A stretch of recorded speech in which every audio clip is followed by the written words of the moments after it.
I had Pastor Mueller change. Now he's wearing, what he would normally wear during a church service.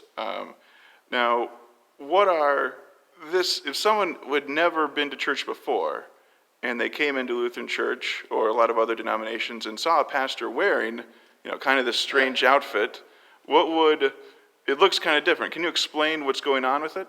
Yeah, some people might say, well, why is he wearing a dress up there? No, it's not a dress, it's a simple robe. And the fact of the matter is, the problem with a pastor is that he's a sinner. And the way he is, he's not fit to come into God's presence. And that's why the white robe. And in fact, really, it would be cool if a church had a white robe for everybody. If you came in to church in the narthex there, and when you got your bulletin, you also got your white robe and put it on. That would be very fitting. Because we've all been baptized into Christ, right? And God has a place for us in his heavenly home where we will, the book of Revelation describes us as wearing white robes, waving palm branches, and singing the praises of God and the Lamb who sits on the throne. So it shows that Christ's righteousness, Christ's holiness covers over all our sins. And like I say, everybody can be wearing a white robe. That's why, at least in our church, the acolytes, the kids who light the candles, they wear a white robe too. The stole it's a kind of a yoke.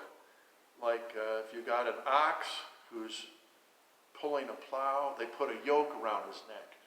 So the fact that the pastor wears his stole around his neck is a symbol that says we've got some work for him to do. He's our servant. He's our worker. And so that would be the only difference between the pastor and everybody else. And certainly everybody can wear a cross, right? Because we've all been redeemed by Christ the crucified. And this cross happens to be made out of the steeple that came down in that tornado in 2013. Somebody cut it up into little pieces and made a whole bunch of little crosses out of it.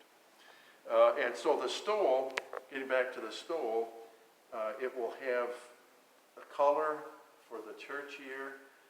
And this one also has a symbol, the cross going through a crown. But you notice this crown is a little different than the crosses on the altar and lectern. The crown, I should say, is different because it has points. It reminds us of the crown of thorns that Jesus wore. So, because the pastor is clothed with Christ, as we all are, he is the representative of the people, can come up to the altar then and come into the presence of God. So all these little things are meant to teach us something, to remind us of something, and that's why we do them. Now, what about the rope?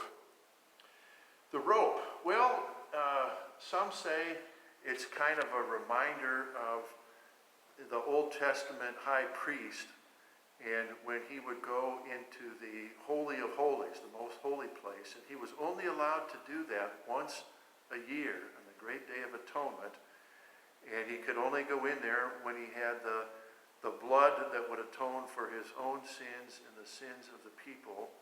And they say that this, I don't think you can, it's not in the Bible specifically, but they say that he wore a rope and it had a long thing hanging down so that in case something happened to the high priest, like let's say he was in there offering a sacrifice and he had a heart attack and he died and he dropped dead. Well, nobody else could go in there, so what would they do? Well, they'd just pull his body out with the rope. That's the story that I've heard. All right. Very good, Pastor. We'll take a look at the altar next.